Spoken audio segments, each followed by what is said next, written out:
out of the Premier League and let us go elsewhere in the world and let us talk about former Belgium coach Roberto Martinez taking over the Portugal squad. The man speaks about Ronaldo. Pretty, what is he talking about, man? Are we going to see Ronaldo? I thought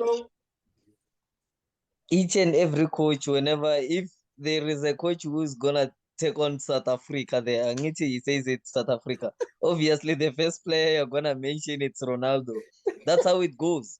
You are the cream, you are the cheer of the team, actually. Everyone who ever comes in the team has to speak about you. We saw it with Ten Hag. His first interview, it was to mention Ronaldo. So for me, it's going to be the Portugal team. Actually, they have good players. We've been saying that. We saw that Belgium were doing well with the prime Belgium, actually. Are we saying that are we gonna see the prime Portugal actually doing well under him? So for me, it was a great move for him. I hope they are gonna work very well with all of those players and Ronaldo actually. Hopefully, he's gonna play Ronaldo for me. He's gonna call up Ronaldo to the national team actually, and I believe and I hope that he's gonna do well. Theo, am I wrong?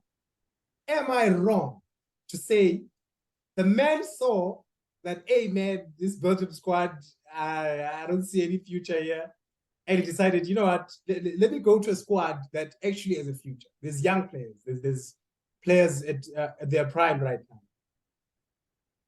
Yeah, I have to say you're right there, because if you look at Belgium, a lot of players are rusty and a lot of are coming out of going on retirement.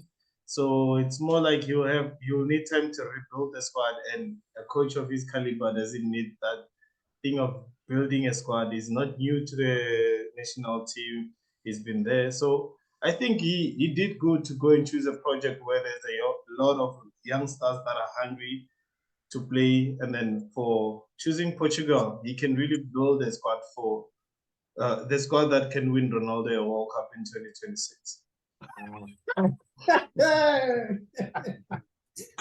BK, Project Roberto Martinez. Thoughts?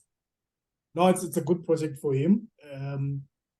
Listen, with the Belgium squad, it was a prime Belgium squad that he was in charge of, but it didn't perform to the standard that he would have liked for him to perform, because he didn't win anything with that. But I feel like the prime Portugal squad is miles ahead of the prime Belgium squad. So I feel he will do better. I definitely feel he will do better. As for winning something, we'll just have to wait and see. G? Yeah, it is a good signing for Portugal. Yeah, and the only thing that I just didn't quite like is the fact that he mentioned Ronaldo, which I don't mind him playing, honestly. But I hope that he won't play to an extent that his career gets embarrassed to a certain extent, because we saw in the World Cup when they took Ronaldo out, one of the games, I just forgot which one, and then they won 6-0, 6-1, I don't remember. But you could see there that these are young boys. Yeah. But when you play Ronaldo, we win 2-1, then we struggle against Morocco. I'm not saying that he shouldn't play Ronaldo or something, but I hope that they won't squeeze it like, no, Ronaldo should play. Just play the young boys, because you played the young boys before in Belgium, so there's no need. But yeah. All right. Out of the 5 top leagues in Europe, Barca have conceded the less goals. G, can you believe this? I honestly cannot believe it, because if you may, I'm not sure if you guys do watch Barca that much, but our team, our coach actually, most of the time, he rotates the squad every time. If you see now we're a squad of 6, but Xavi can come back and be like, you see my starting exiles, Bush, Albert, Loizin, in the next game, for which we're just not building that chemistry as a team. But I'm so surprised with the clean sheets that we've had, because our defense, given that Araujo was not there for probably 2 or 3 months, but we've been doing good. He's throwing a hint there that he should be invited consistently to the channel. BK, how do you feel about this? Well, it's a good start. It's a good start for you guys. it just makes me question the quality of opposition they faced. Mhm. But nonetheless, it is a good stat. I think maybe it's because PK retired, but that's just me. That's just me.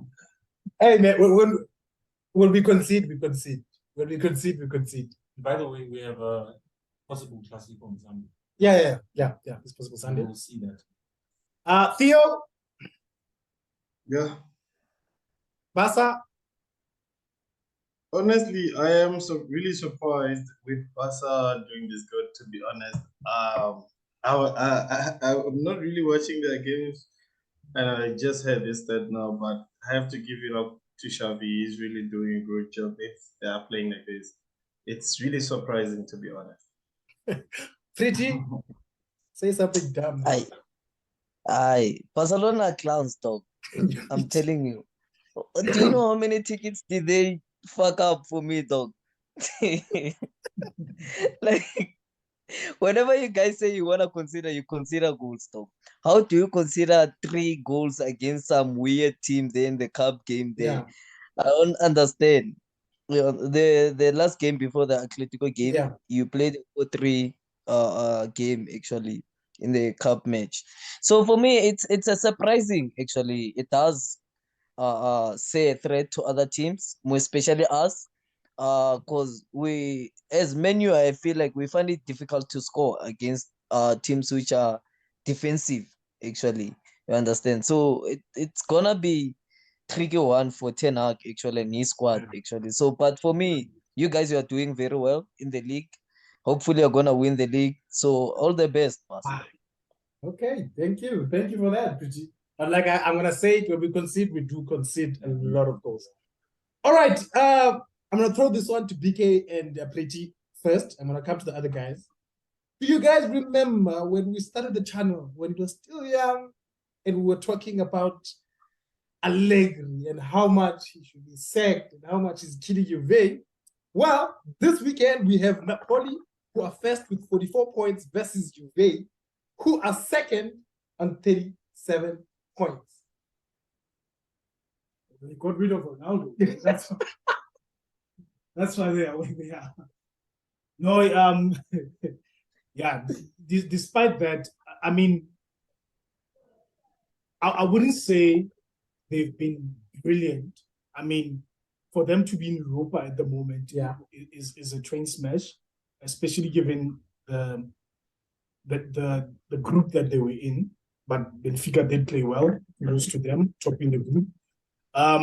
But hopefully he's at a place now where he's getting things back to where he needs them to be, where he won so many titles with Juve before he left in the beginning. But we'll see. We'll see. I'm not totally convinced. I watched a game or two where they were playing. They're good defensively. They're good defensively, and I believe in order to mount any kind of challenge in terms of the title, you need to first be hard to beat, at least. So at least they're good defensively. That's all I can say. Pretty. Aye, yo, I tried to watch Juve. Dog, they're playing a different game. Like they just score 1 goal and defend, dog. Of Like course. Italian This is Serie A. football. Like, dog, there's something else. But as long as they're getting the maximum points, that all what matters. With how many goals you score, it doesn't matter to them as long as they are where they are. No one expected Juve to be where they are with the same coach, actually, from the first half of the season, actually, because they were doing very bad. But now, since they're gaining momentum, it's a team which we have to watch out for, actually, when it comes to Europa Cups, actually, because now they're getting that momentum back, that mojo back, and we know that Juventus are capable of doing what we all know that they can do, actually. So I against Napoli, dog, I don't know. Napoli are a better team at the moment in Italy, but hopefully it's gonna be an interesting game. Theo, quickly on Juve. With Juve, I'll put it straight, like the way it is. Juve are playing really poor right now. They're playing really bad. Their ball is very, very bad. I watched the game before the last one now, the one that they scored with a free kick on the late, I think it's late on that game. I don't know if it was added time or whatever. Their ball is very, very bad. I couldn't understand their DNA. I couldn't understand their philosophy. Like, it was really, really bad, to be honest. So I don't believe in this Juve. I think they've been lucky. Just like that free kick, they scored late. The other team was clumsy and considered a free kick, and they scored. They're just lucky. They're not playing really good. They don't deserve to be there, to be It's honest. like watching Chelsea. Yeah, Yeah. to be honest. So unfortunate that I haven't watched them properly, but to like guess the score was something I would just go with my body at the moment because they've been scoring. All right, gentlemen, last topic, I think. Again, we were young in the channel when we just started, and we're talking about how PSV should now take over Ajax because Ajax are losing players. And I remember Pretty said Ajax should win the league. I remember me and you said PSV should win the league. And we've got Feyenoord on top of the league with 3 points. Listen, Ajax and PSV have not been performing the way they should be. For a team that took Ajax all the way last season, they've been a bit disappointing. I'm worried now that Gakpo also is gone, where the goal's going to come from. We'll see how often Mr. solves that puzzle.